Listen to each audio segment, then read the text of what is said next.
నమస్కారం ఘంటారావానికి స్వాగతం. ముందుగా ప్రధానాంశాలు. శరవేగంగా దూసుకొస్తున్న మొంతా తీవ్ర తుపాను మచిలీపట్నానికి 70 కిలోమీటర్ల దూరంలో కేంద్రీకృతం.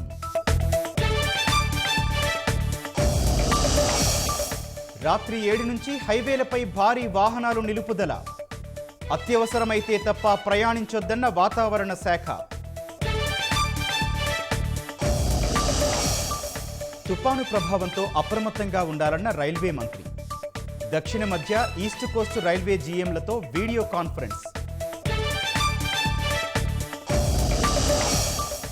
జిల్లాల పునర్వ్యవస్థీకరణపై మంత్రివర్గ ఉపసంఘంతో సీఎం సమీక్ష. వీలైనంత త్వరగా ప్రక్రియ పూర్తి చేయాలన్న చంద్రబాబు. 8వ వేతన కమిషన్కు కేంద్ర కేబినెట్ ఆమోదం. 18 నెలల్లో సిఫారసులు ఇవ్వాలని ఆదేశం.